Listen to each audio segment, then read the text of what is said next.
엄동 설안에 만난 기생. 정승을 지낸 김공은 젊었을 적 딸을 시집 보내려 하였지만 집이 가난하여 혼수를 마련할 길이 없었지요. 그의 이종 사촌 중에 강계 부사가 된 자가 있었습니다. 그의 도움을 기대하며 친구에게 말 한 피를 빌려 타고 먼 길을 어렵게 달려 관아의 문 밖에 이르렀는데 문지기에게 저지당하여 들어가지 못하였지요. 여러 날을 머뭇거리는 동안 여비가 모두 떨어져 여관 주인에게 곤욕을 당하여 말까지 팔아 빚을 갚아야만 했습니다.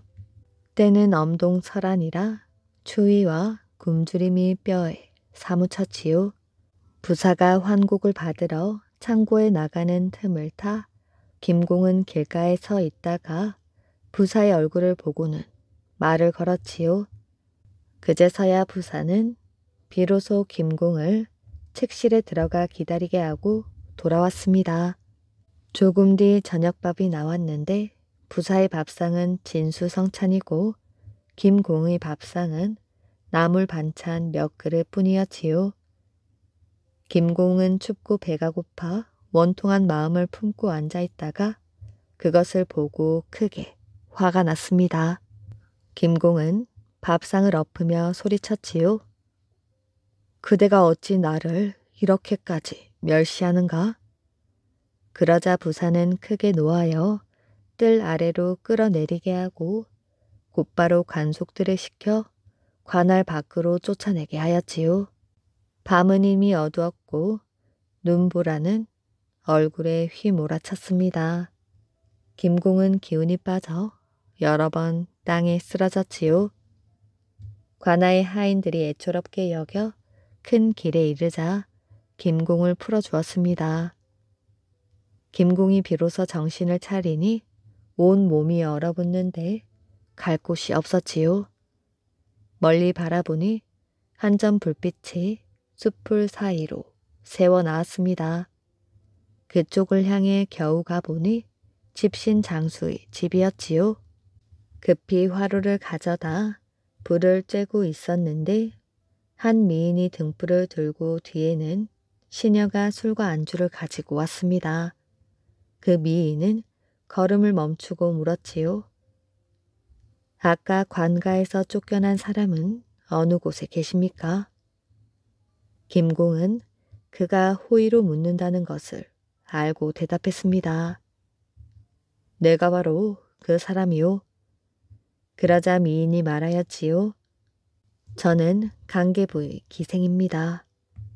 마침 동원 수청방에 있다가 그 광경을 목격하였는데 손님께서는 참으로 훌륭한 남자였습니다. 손님께서 공경을 겪으시는데 이 같은 엄동 설안에 염려되어 술과 안주를 약간 준비해 왔습니다. 제 집이 여기서 멀지 않으니 함께 가시겠습니까? 김공은 몹시 고마워하며 몸을 일으켜 그 집으로 따라갔지요. 기생은 부엌으로 들어가 특별히 저녁밥을 지어왔는데 진수성찬이었습니다. 김공은 여러 날을 굶어 배가 비어 있었으므로 허겁지겁 먹어 치웠지요. 여인이 김공에게 말했습니다. 천리나 머나먼 눈길에 손님께서 지금 추위를 무릅쓰고 여기에 오신 것은 무엇 때문입니까? 부사와 나는 이종 간이기 때문에 딸을 시집 보내기 위하여 혼인에 쓸 비용을 도움받으러 추위를 무릅쓰고 여기까지 왔소이다. 본관 사또는 천성이 말할 수 없이 인색합니다. 부임 초부터 날마다 탐욕과 포악을 일삼아 고을 사람들이 모두 원망하는데 어찌 이종지간이라고 반갑게 돌보아 주겠습니까? 제가 약간의 혼수를 도와드릴 것이니 날이 밝는 대로 행장을 꾸려 속히 가시는 것이 좋을 것입니다. 만일 여기에 오래 머물러 계시다가 사또가 알게 되면 손님과 저는 뜻밖의 화를 당할까 두렵습니다. 이 은혜를 어찌 갚아야 할꼬? 제가 손님의 기상을 보니 오래 고생하실 분이 아닙니다. 후일에 부귀하시거든 잊지 말아 주십시오. 그녀는 앉은 채로 아침이 되기를 기다렸다가 말 한 필을 세내고 상자의 명주와 삼배 각각 10여 필씩을 꺼내 짐을 싸고 노자 50냥까지 주었습니다. 김공은 연모의 정에 이끌려 일어나지 못하다가 기생이 재촉하자 비로소 작별하였지요. 서울 집으로 돌아오니 이미 새해가 되어 있었습니다. 이때 임금이 불시의 과거를 보았는데 김공이 장원으로 뽑혀 특별히 교리에 임명되었지요. 강연에서 임금과 문답할 때 임금이 민간의 고통에 대해 언급하자 김공은 강계부의 일을 가지고 아뢰었지요. 그러자 임금은 곧 봉서를 내주며 집에 가서 뜯어보도록 하였습니다. 김공이 즉시 집으로 돌아와 봉서를 뜯어보았더니 김공을 특별히 강계부의 암행어사로 파견하여 부사를 파직시킨 뒤 기생을 데리고 올라오라는 내용이었습니다. 김공은 밤도 잊은 채 서둘러 내려가 해진 복장으로 바꾸어 입고 그 기생의 집으로 갔지요. 그러자 기생은 깜짝 놀라며 물었습니다. 돌아가신 지 겨우 한 달 남짓인데 갑자기 내려오신 것은 무엇 때문입니까? 김공은 탄식하며 말하였지요. 그대가 준 물건은 중도에서 도적을 만나 다 빼앗기고 겨우 생명을 보존하여 절에서 겨울을 지내고 그대를 보기 위하여 이렇게 왔다오. 기생이 위로하였지요. 참으로 운이 없으십니다. 그리고 술과 밥을 마련해 내오는 등 조금도 실하거나 야박한 기색이 없었습니다. 김공은 그 아량에 탐복하고 이내 그녀와 함께 나란히 누웠지요. 기생은 우연히 마패가 간직되었음을 보고 깜짝 놀라 기뻐하면서 얼른 일어나 말하였지요. 어찌 저를 속이십니까? 어제의 궁한 선비가 오늘 갑자기 암행어사가 되셨으니 어찌 신기한 일이 아닙니까? 김공은 미소를 지으며 여기에 오게 된 까닭을 말해 주었지요. 그러자 기생은 무척 기뻐하며 말하였지요. 남자가 세상에 태어나 어찌 이와 같이 통쾌한 일이 있겠습니까? 관가가 불법으로 자행한 일들을 소첩이 여기에 기록해 두었습니다. 공께서는 어찌 처리하시겠습니까? 파직할 것일세. 그렇게 처리하면 너무도 가벼우니 내일 출두하여 파직시킨 뒤 어사께서 동원에 앉아 관가를 뜰 아래로 끌어내리게 하고 곧바로 관속들을 시켜 끌어내 관할 밖으로 쫓아내신다면 지난번의 수치가 통쾌하게 씻겨지지 않겠습니까? 김공은 웃으며 허락하였지요. 다음날 역졸들에게 관문 밖에서 대기하도록 약속하고 김공은 곧장 동원으로 갔습니다. 기생은 벌써 와 앉아 있었지요. 부사가 김공을 보고 크게 꾸짖으며 말했습니다. 이놈이 어찌 다시 온 것이야? 그리고 곧 관속들을 불러 끌어내도록 하였는데 그 말이 미처 끝나기도 전에 역졸들이 일제히 관청 뜰에 들이닥쳐 크게 암행어사 출두를 부르니 온 고을이 크게 놀라고 부사는 미처 신도 신지 못한 채 뒷문으로 달아났지요. 김공은 동원에 앉아 관속들에게 호령하여 부사를 뜰 아래로 잡아오게 하여 탐욕하고 포악한 죄를 묻고 관할 밖으로 내쫓게 하니 곁에서 지켜보던 자들이 모두 통쾌하였습니다. 김공이 보고서를 작성한 뒤 그 기생을 데리고 같이 돌아오라고 하자 기생이 말하였지요. 불가합니다. 공께서는 비록 상감의 분부를 받으셨으나 어사로서 기생을 태우고 서울로 돌아간다면 사람들의 비난이 없겠습니까? 김공은 칭찬하며 그의 말을 따랐지요. 그대의 말이 옳소. 그리고 곧 서울로 돌아와 보고하고는 기생이 한 말을 아뢰니 임금은 가상히 여기며 칭찬하였지요. 천한 기생 중 이처럼 기특한 여인이 있을 줄은 미처 몰랐구나. 임금은 곧 감사에게 명하여 그 기생을 호위하여 올려보내게 하였다고 합니다. 젊고 예쁜 부부. 옛날 어느 마을에 아주 젊고 예쁜 부부가 마을 입구에 들어섰습니다. 때는 날이 어둑어둑해졌으므로 부부는 한 집으로 들어가 하룻밤 쉬어가게 해달라고 부탁하였지요. 저희 부부가 길을 가는데 날이 어두워졌습니다. 하룻밤 쉬어가게 해주십시오. 젊은 남편이 공손하게 말하였지요. 집 주인이 보아하니 예의범절을 갖춘 사람들로 보여 부탁을 받아들였습니다.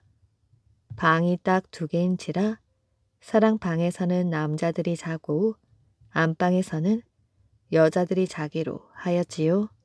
다음날 동이 트기도 전 젊은 남편이 일어나 말했습니다.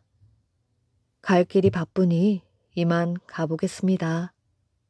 집주인은 부인을 불러 손님을 깨우라고 일렀지요. 그런데 부인이 안방에 다녀와 말했습니다. 젊은 부인이 어디로 갔는지 안 보입니다. 집주인 부부가 이곳 저곳을 찾아보았지만 젊은 아내는 보이지 않았지요. 지켜보던 젊은 남편은 화를 내었습니다.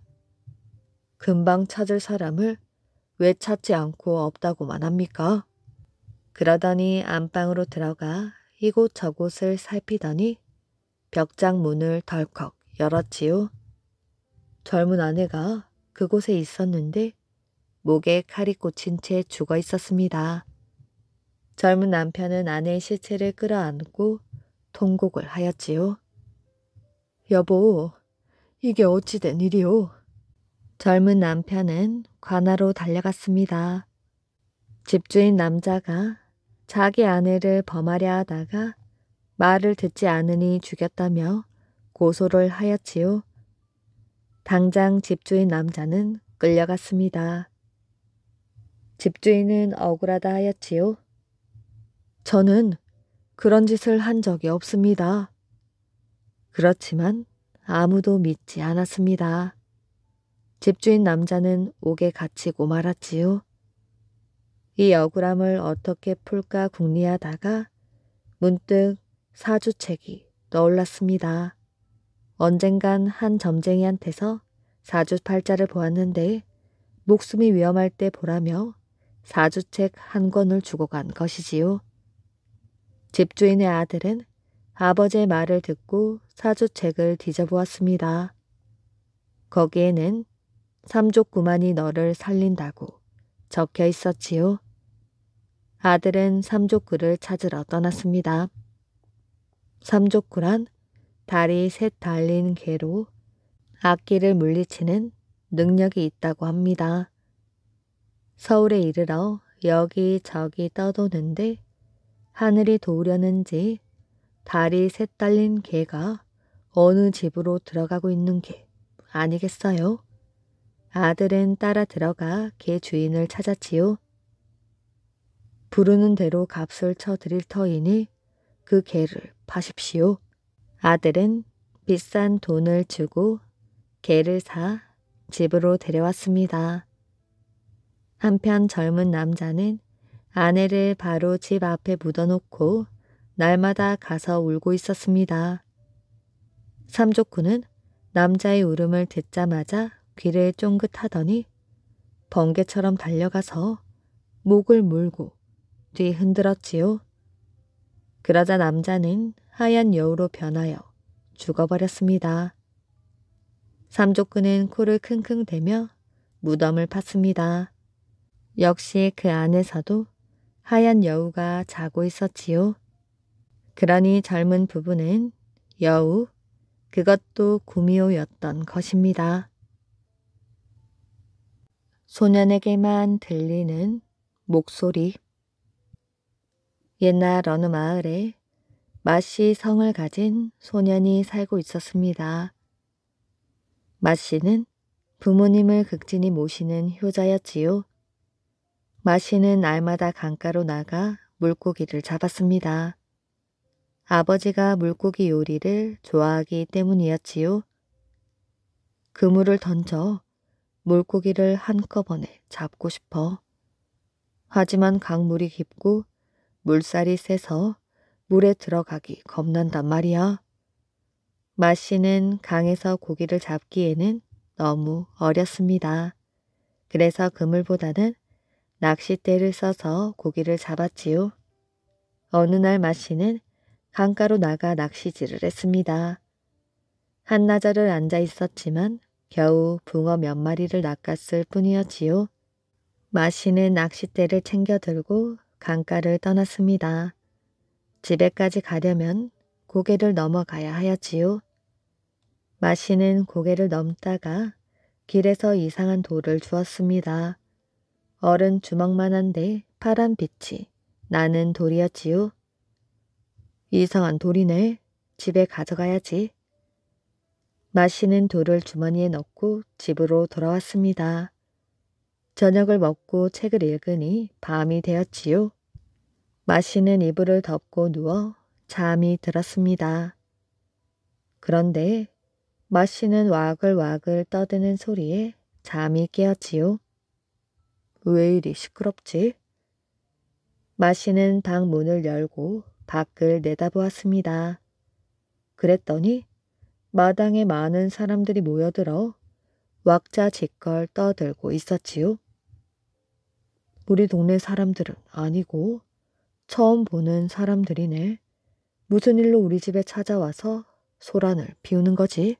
마씨는 궁금한 점이 한 가지 더 있었습니다. 바깥이 이처럼 시끌벅적한데 집안 사람 가운데 내다보는 사람이 아무도 없었지요. 나에게만 이 소리가 들리는 걸까? 마씨는 궁금함을 참다 못해 밖으로 나갔습니다. 그러고는 사람들에게 물었지요. 여러분은 어디 사는 누구입니까? 무슨 일로 여기를 찾아오셨지요? 소란을 피워 죄송합니다. 저희는 깊은 산에 사는 도깨비들입니다. 예? 도깨비요? 아, 그래서 시끄러운 소리가 집안 식구들에게는 들리지 않았군요. 그렇습니다. 저희는 마 대장군님께 볼 일이 있어 찾아왔습니다. 대장군? 저는 아직 과거 시험도 보지 않은 아이입니다. 저희 도깨비들은 앞날을 내다볼 줄 압니다. 어르신께서는 앞으로 대장군이 될 것입니다. 저희가 대장군님을 찾아온 것은 부탁드릴 일이 있어서이지요. 오는 길에서 주우신 파란 돌을 돌려주십시오. 그럼 대장군님의 소원을 한 가지 들어드리겠습니다. 파란 돌을 왜 돌려달라는 것이지요? 예, 파란 돌은 우리 대장입니다. 어쩌다가 돌로 변해 우리가 가져가 신통력을 부려 도깨비로 돌아오게 해야 합니다. 마씨는 도깨비들의 창을 들어주기로 했습니다. 그 대신 도깨비들에게 소원 한 가지를 말하였지요. 저는 강에서 물고기를 많이 잡고 싶어요. 돌로 물길을 막아 물고기를 쉽게 잡을 수 있는 어장을 만들어주세요. 그러지요. 1시간 뒤 강가로 나와 보시지요. 말을 마친 도깨비들은 온데간데 없이 사라져 버렸습니다. 마씨는 1시간 뒤에 강가로 나갔지요. 그 사이 도깨비들은 벌써 어장을 만들어 놓았습니다. 돌을 쌓아 물길을 막았기 때문에 물고기들이 어장에 몰아넣어 쉽게 잡을 수 있었지요. 날마다 아버지께 물고기 요리를 해드릴 수 있게 되었어. 마씨는 도깨비들에게 파란 돌을 돌려주며 말했습니다. 어장을 만드느라 수고 많았어요. 내가 메밀묵을 쏘아다 줄 터이니 오늘 저녁 때 어장에 모이도록 해요. 고맙습니다. 도깨비들은 메밀묵을 좋아하기 때문에 손뼉을 치며 기뻐했습니다. 그날 저녁 도깨비들은 강 어장에 모여들었지요. 마씨가 메밀묵을 쑤어 솥째 들고 오자 벌떼같이 달려들었습니다. 도깨비들 가운데 조금 늦게 와서 메밀묵을 맛보지 못한 도깨비도 있었지요. 이 도깨비는 잔뜩 심술이 나서 자기가 쌓은 돌을 빼내버렸습니다. 그러나 워낙 큰 어장이기 때문에 물고기를 잡는 데에는 지장을 주지 않았지요. 도깨비들과 흥정을 벌인 소년 마씨는 뒷날 도깨비들이 말한 대로 큰 인물이 되었지요. 태조 이성계를 도와 조선을 세우고 대장군이 되어 전라도 병마 절도사의 자리에 올랐던 마천목이라는 사람이었습니다. 민족의 스승. 옛날 평안북도에 유기 제조 공업으로 이름난 고을이 있었습니다. 조선 중기부터 평안도를 비롯한 서북 지방에 유기 제품을 공급하고 있었지요. 이 고을에서 손꼽히는 부자는 임씨 성을 가진 사람이었습니다. 그는 이 고을에서 가장 큰 유기 공장을 가지고 있었지요. 1874년 어느 날 임씨의 집에 11살 소년이 사환으로 들어왔습니다. 이 소년이 뒷날 보부상을 거쳐 조선의 큰 상인이 되었고 민족의 스승으로 불리게 되는 이승훈입니다. 이승훈은 임씨의 집에서 허드렛 일을 도맡아 하였지요. 아침에 일어나면 영감의 요강을 비우고 방을 쓸고 걸레질을 하고 부엌에 불을 뗐습니다. 또한 낮에는 유기공장과 유기상점을 드나들며 심부름을 하였지요. 이승우는 어린 나이였지만 몹시 부지런했습니다. 주인 영감이 칭찬을 하였지요. 3년이 지나자 주인 영감이 이승훈에게 말했습니다. 오늘부터 네가 장부를 정리하도록 해라. 거래처로 수금도 다니고. 알겠습니다, 주인 나리. 이승훈은 임시 집에 오기 전 할머니와 아버지가 살아 계실 때만 해도 서당에 다녔지요.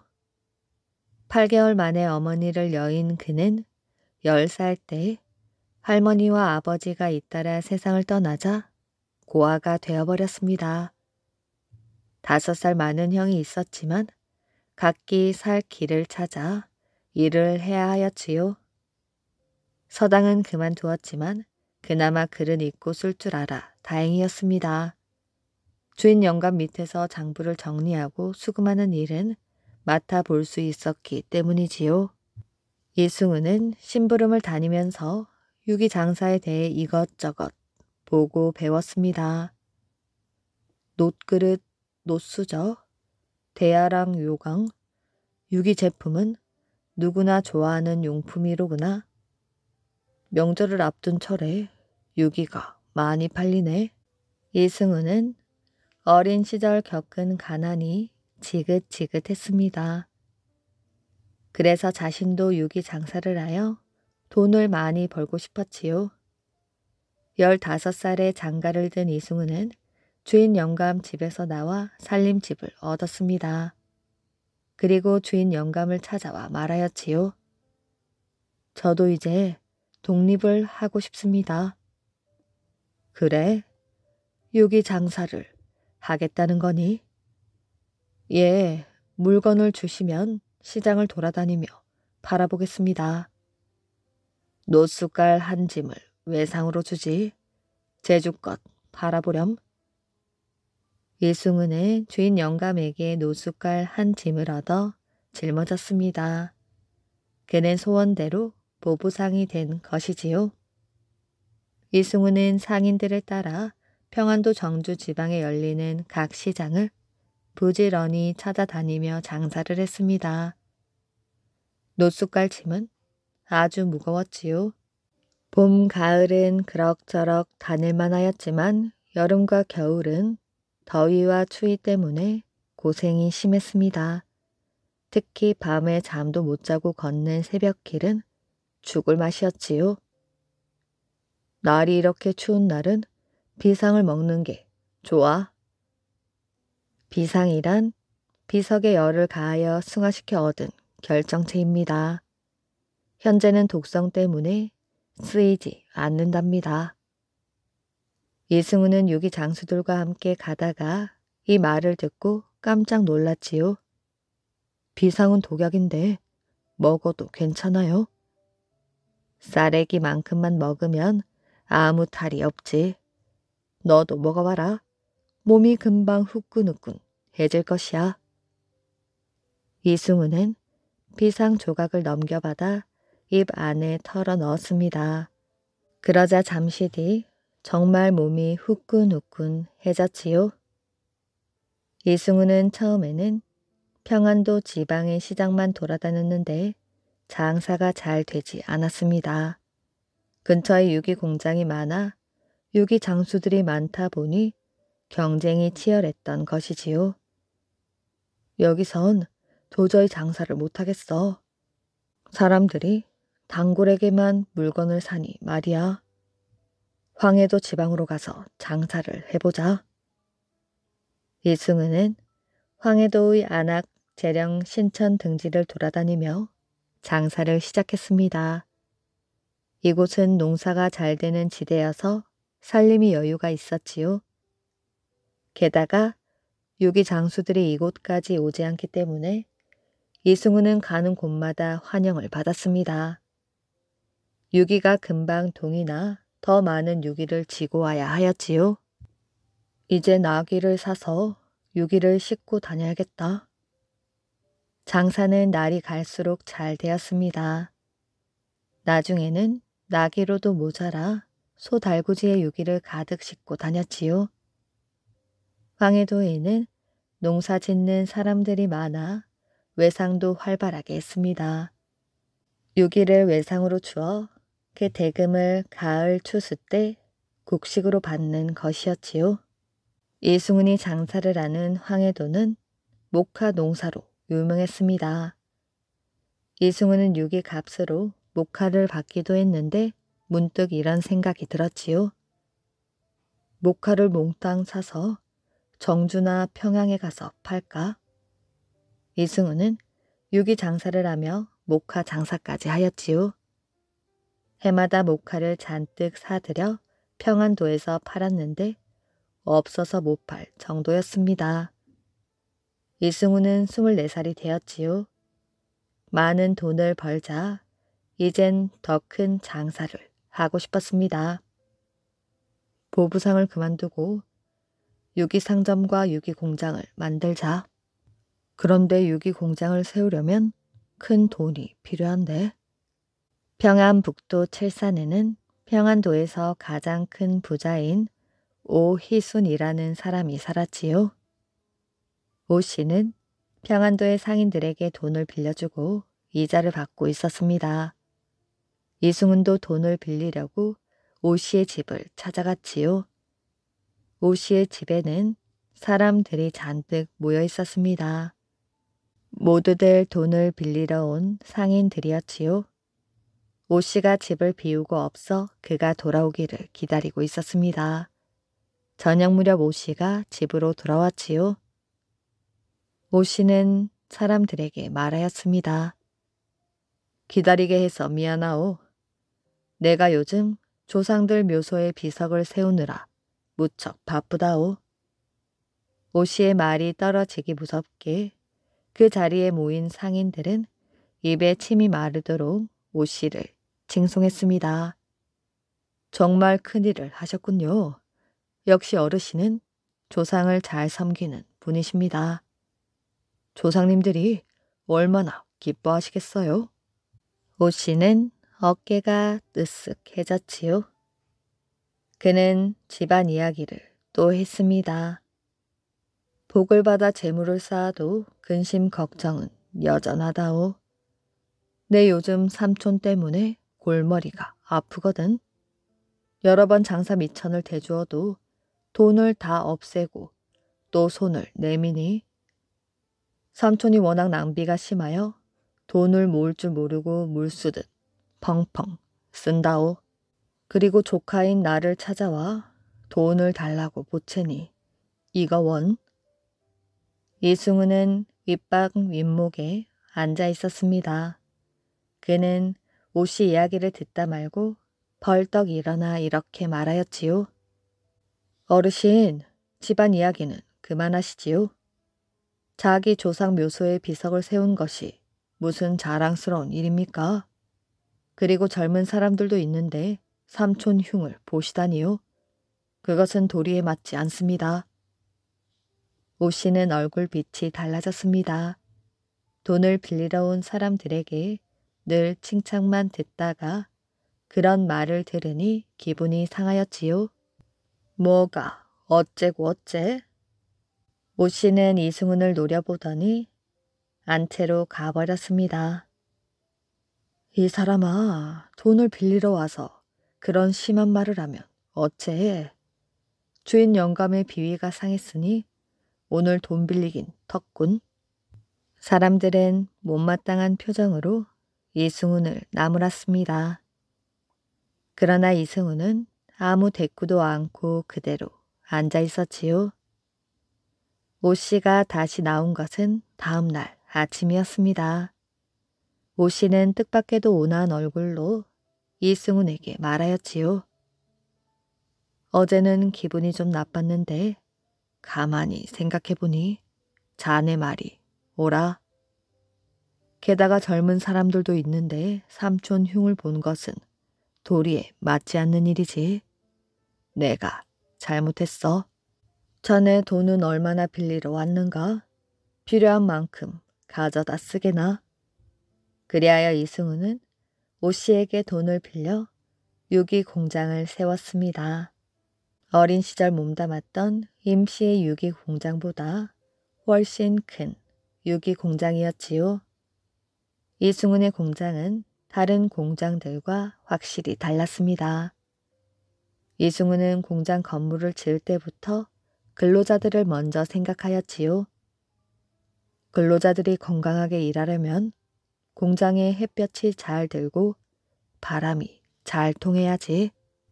이승훈은 환경을 따져 공장을 짓고 근로자들에게는 깨끗한 작업복을 입고 일하게 했습니다. 그는 근로자들을 따뜻하게 대해주었으며 하루 8시간 일하고 휴식 시간을 많이 주었습니다. 또한 다른 공장들보다 임금을 2배나 더 주었지요. 다른 유기공장 주인들은 이승훈이 얼마 못 가 망할 것이라고 떠들고 다녔지요. 그러나 예상과는 달리 이승훈의 공장은 오히려 더 잘 되었습니다. 근로자들이 더욱 열심히 일하니 공장에서는 품질 좋은 유기를 많이 만들어내었지요.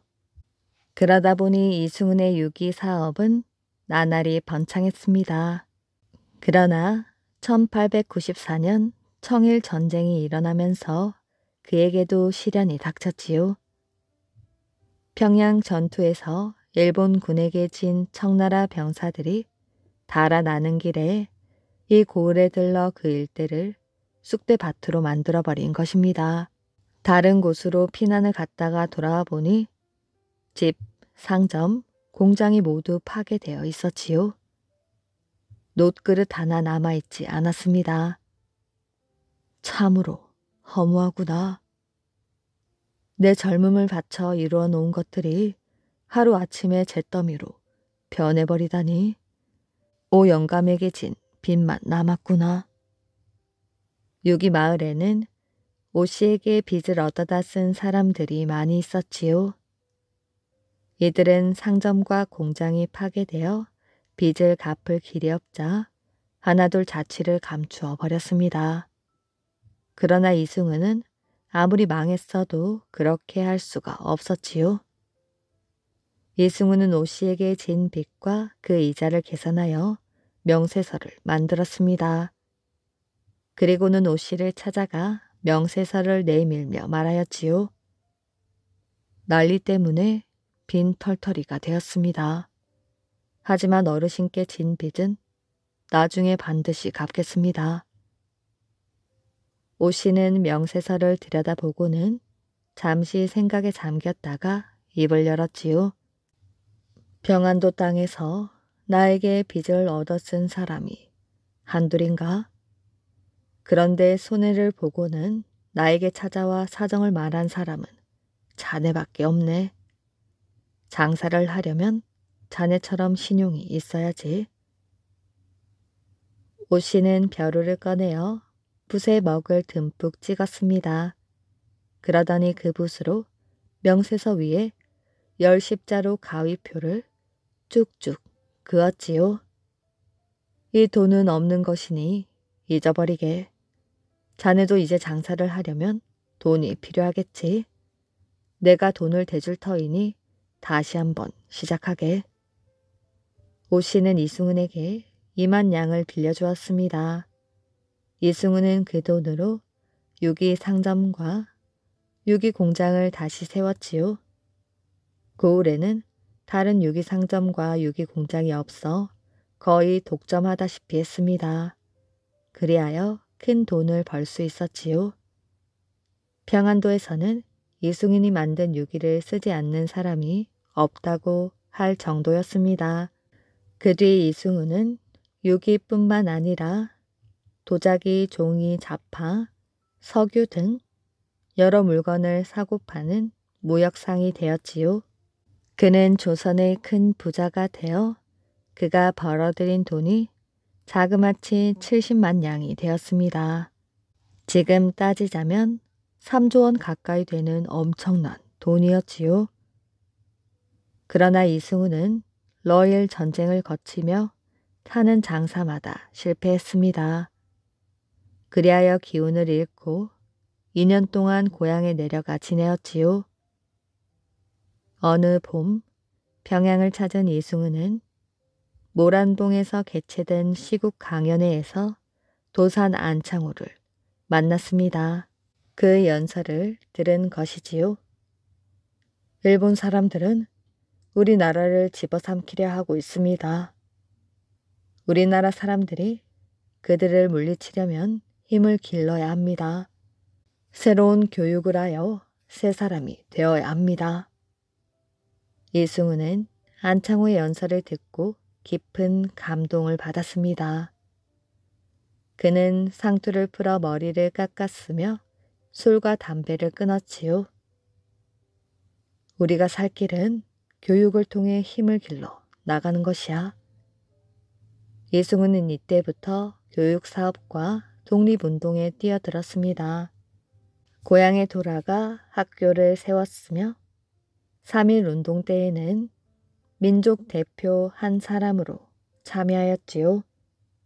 상인에서 민족의 스승으로 변신한 이승우는 조선의 독립을 위해 혼신의 힘을 쏟았습니다. 이승우는 죽기 전 이런 유언을 남겼지요. 내가 죽으면 시신을 땅에 묻어 썩히지 말고 표본으로 만들어 학생들의 학습에 이용하게 하라. 그러나 그의 이 유언은 일본 경찰의 방해로 지켜지지 못했다고 합니다. 총각과 구슬, 나무. 백두산이 올려다 보이는 마을에 천덕이라는 총각이 있었습니다. 천덕이의 아버지는 원래 포수이며 장수였지요.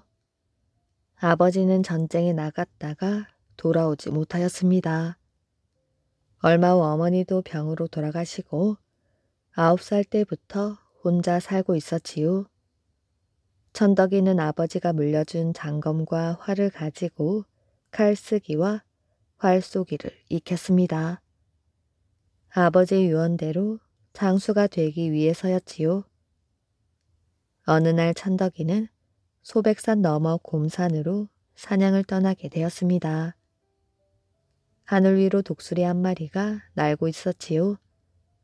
천덕이는 활을 들고 독수리에게 활을 쏘았습니다. 화살을 맞은 독수리가 때마침 어슬렁거리며 지나가던 곰의 머리 위로 떨어지고 말았지요. 내가 잠자는 곰을 놀라게 했구나. 천덕이는 곰의 눈치를 살피며 천천히 활을 거두고 장검을 뽑아 들었습니다. 곰은 앞발을 들고 입을 벌리며 으르렁 대었지요. 장검을 든 천덕이가 눈을 부릅뜨고 노려보았습니다. 그러자 곰은 앞발을 내리더니 주둥이를 풀숲에 이리저리 비볐지요. 천덕이는 독수리를 안고 마을로 돌아왔습니다. 곰은 사방을 두리번거리더니 천덕이 뒤를 따라왔습니다. 어느덧 날이 어두워졌지요. 천덕이는 갑자기 길가에 쓰러지고 말았습니다. 그때 하얀 옷을 입고 지팡이를 짚은 백발 노인이 나타났지요. 천덕아, 너희 용맹과 너그러운 마음을 보고 왔단다. 네가 사는 마을에 장수는 얼마나 있는가? 천덕이는 입이 얼어붙은 듯 말을 할 수가 없었습니다. 너의 뜻은 크나 혼자의 힘으로는 이룰 수 없다. 네가 갔던 곰산의 깊은 골짜기를 지나면 백두산 폭포가 있단다. 그 폭포 위를 오르면 보석이 달린 구슬나무가 있고 그 밑에 옥샘이 있단다. 누구든 그 구슬 하나만 간직하게 되면 장수가 될 수 있을 것이야. 갑자기 회오리 바람이 몰아치더니 신령은 어디론가 사라져 버렸지요. 차가워. 천덕이가 눈을 떠보니 곰이 앞발로 이슬을 모아 이마에 적셔주고 있었습니다. 곰아, 네가 나를 밤새도록 지켜주었구나. 천덕이는 곰과 백두산 신령님을 생각하니 마음이 따뜻해졌습니다. 그 사이 곰은 어디론가 사라지고 없었지요. 사흘 후 이른 새벽이었습니다. 천덕이는 마을에서 제일 친한 돌쇠와 함께 백두산 폭포로 길을 떠났지요. 까마득한 높이의 벼랑 꼭대기에서 하얀 물줄기가 쏟아져 내렸습니다. 천덕아, 저거 좀 봐. 백두산의 폭포에 물줄기야. 천덕이와 돌쇠는 신비로운 광경에 넋을 놓고 있었지요. 백두산 폭포의 절벽을 넘어서는데 멀리서 불빛이 보였습니다. 천덕아, 더는 못 갈 것 같으니 저기 가서 쉴 곳이 있나 알아보자. 글쎄, 이런 곳에 사람이 사는 것이 이상하긴 한데. 천덕이와 돌쇠는 빛이 있는 쪽으로 걸어갔습니다. 기둥과 벽, 지붕까지 금은 보석으로 다듬어 세운 집이었지요. 아무도 안 계십니까? 천덕이가 여러 번 문을 두드리고서야 문이 열렸습니다. 방 안에는 노인과 딸이 하얀 옷차림을 하고 있었지요. 어서 오세요. 백두산 신령님께서 귀한 손님이 올 거라고 말씀해 주셨습니다. 노인과 딸은 저녁상까지 차려주면서 정성을 다해 대접하였지요. 정말 고맙습니다. 백두산 밤 경치를 보고 싶어 그러니 잠깐 뜰에 나가보겠습니다. 천덕이와 돌쇠는 어딘지 미심쩍어 가만히 있을 수가 없었습니다.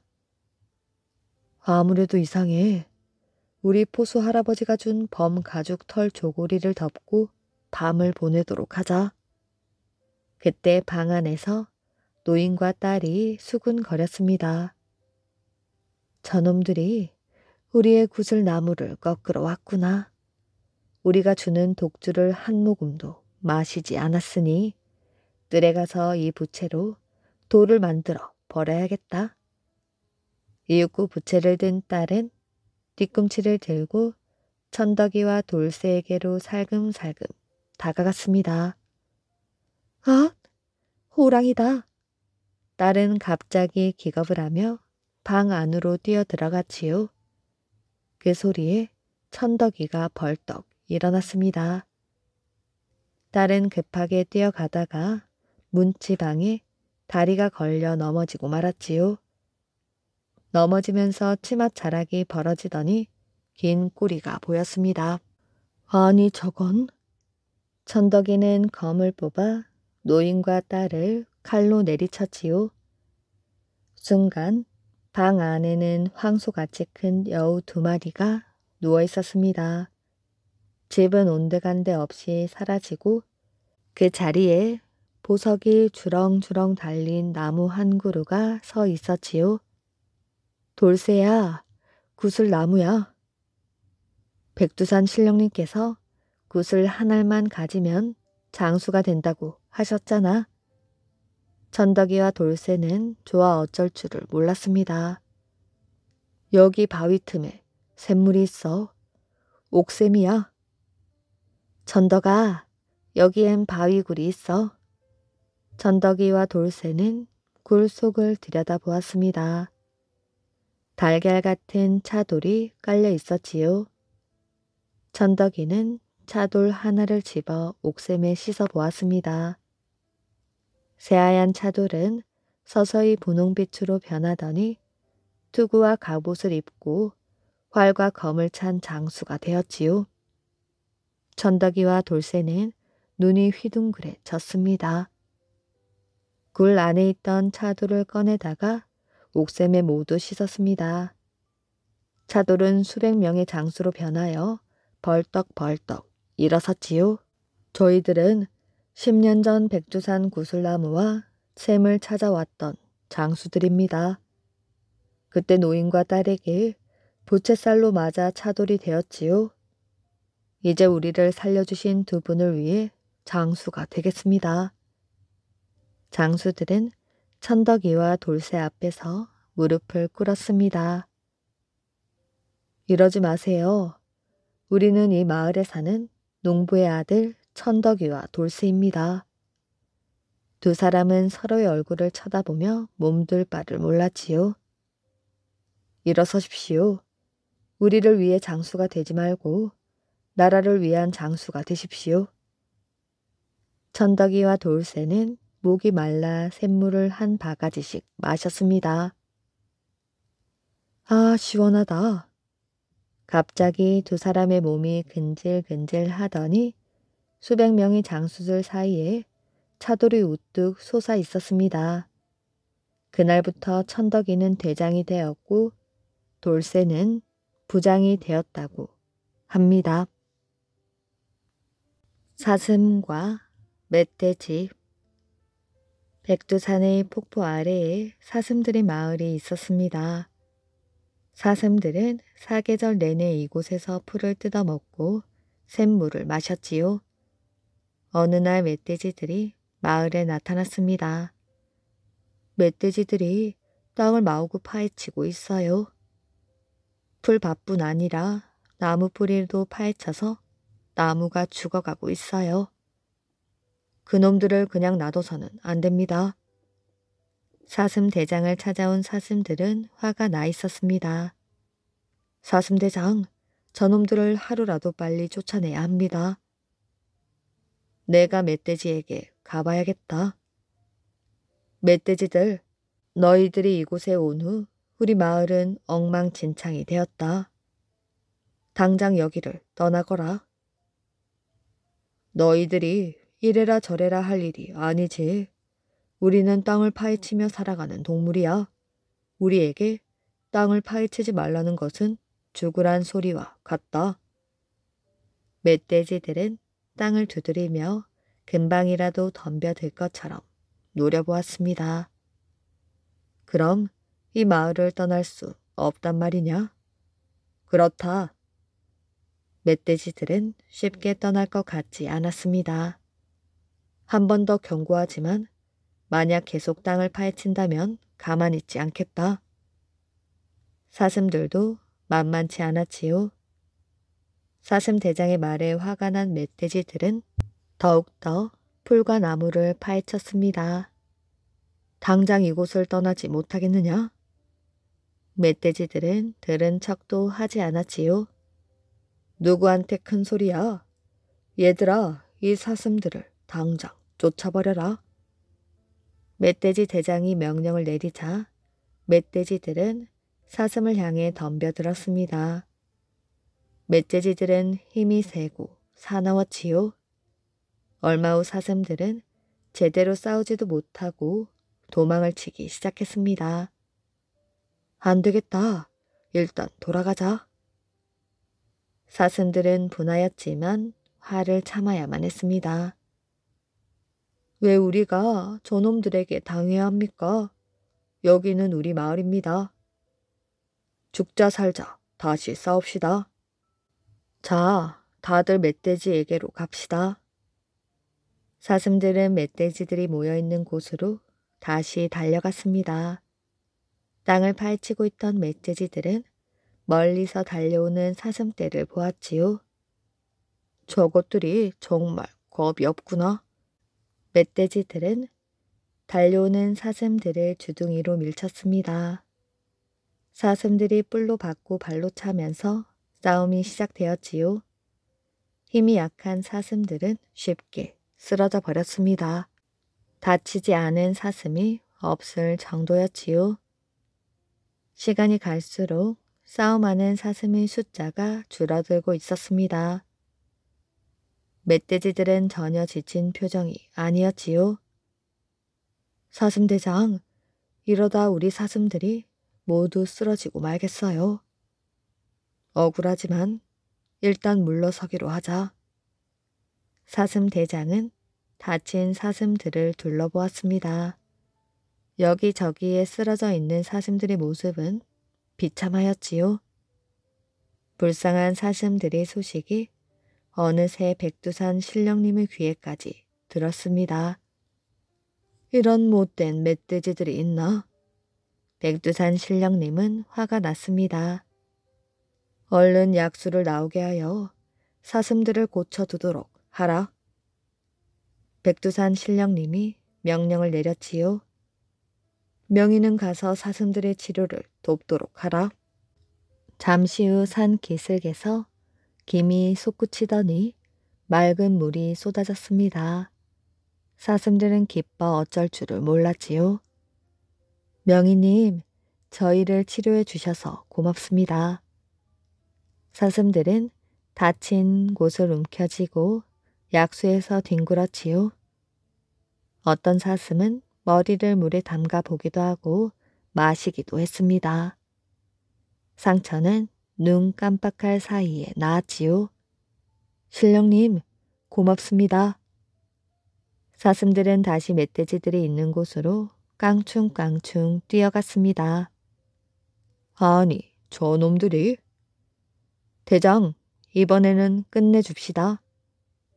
멧돼지들은 이번에도 사슴들을 우습게 생각하였지요. 사슴들은 약수가 있다고 생각하니 더욱 용감해졌습니다. 멧돼지들은 앞발로 땅을 한번 긁더니 사슴을 향해 달려들었지요. 멧돼지와 사슴의 싸움은 다시 시작되었습니다. 이번에는 사슴들이 쉽게 쓰러지지 않았지요. 멧돼지 대장, 사슴들이 이상합니다. 사슴들의 달라진 모습에 멧돼지들은 당황했습니다. 이번에는 겁이 난 멧돼지들이 자꾸만 뒷걸음질을 쳤지요. 사슴들은 다치면 약수에 가서 치료를 받고 다시 싸웠습니다. 멧돼지들은 사슴들에게 꼼짝없이 당할 수밖에 없었지요. 안 되겠다. 다른 곳으로 떠나자. 결국 멧돼지들은 사슴 마을을 떠날 수밖에 없었습니다. 지금도 백두산 상상봉 근처에는 멧돼지가 없다고 합니다. 사슴들을 치료하려고 백두산 신령님이 터뜨린 약수는 바로 지금의 온천이라고 합니다. 이야기 재미있게 잘 들으셨나요? 오늘도 이야기를 들어주셔서 정말 감사합니다. 민족의 스승 주인공 이승우는 자신의 힘으로 열심히 노력하여 큰 상인이 되었지요. 러일 전쟁을 거치며 장사에 실패하고 이후 독립운동가가 되었습니다. 그 학교를 설립하여 학생들을 도왔지요. 그는 민족의 영웅이자 교육자로서 우리가 존경하고 기억해야 할 인물이라 생각이 들었습니다. 오늘의 이야기 여기까지였습니다. 오늘도 편안한 밤 되시길 바랍니다.